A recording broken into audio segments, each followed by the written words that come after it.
வணக்கம். விரிந்த பார்வையின் இன்றைய காலை நேர செய்திச் சுருக்கம் வாசிப்பவர் சூர்யா தேவி.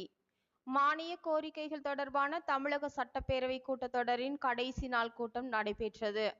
அப்போது காவல்துறைக்கான மானிய கோரிக்கைகள் மற்றும் எதிர்கால திட்டங்கள், தேர்தல் வெற்றி, கள்ளக்குறிச்சி சாராய பள்ளி விவகாரம், காவல்துறையினருக்கான திட்டங்கள் உள்ளிட்டவை தொடர்பாக முதலமைச்சர் மு.க.ஸ்டாலின் அவர்கள் பேசினார்.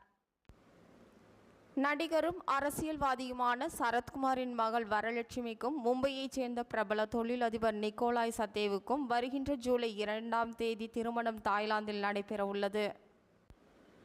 சட்டப்பேரவை கூட்டத்தொடர் தொடங்கியதும் தமிழ்நாடு மதுவிலக்கு திருத்த சட்ட முன்வடிவை மதுவிலக்குத்துறை அமைச்சர் முத்துசாமி அறிமுகம் செய்து பின்னர் தாக்கல் செய்தார்.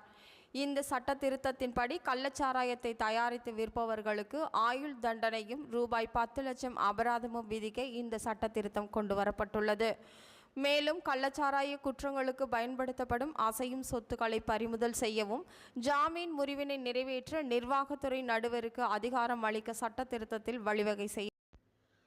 தமிழக பாஜக தலைவர் அண்ணாமலை அரசியல் படிப்பிற்காக லண்டன் சென்று அங்கு 6 மாதம் தங்க உள்ளார். தமிழக பாஜக தலைவர் அண்ணாமலை வரும் செப்டம்பர் மாதம் லண்டன் செல்கிறார். ஆக்ஸ்போர்ட் பல்கலைக்கழகம் சார்பில் சர்வதேச அரசியல் படிப்புக்காக இந்தியாவிலிருந்து தேர்வு செய்யப்பட்ட 12 பேரில் அண்ணாமலையும் ஒருவர் ஆவார். இதற்காக 6 மாதம் அண்ணாமலை லண்டனில் தங்குகிறார். இதனால் தமிழகத்தில் பாஜக கட்சி தொய்வடையலாம் என்று கருதுகின்றனர்.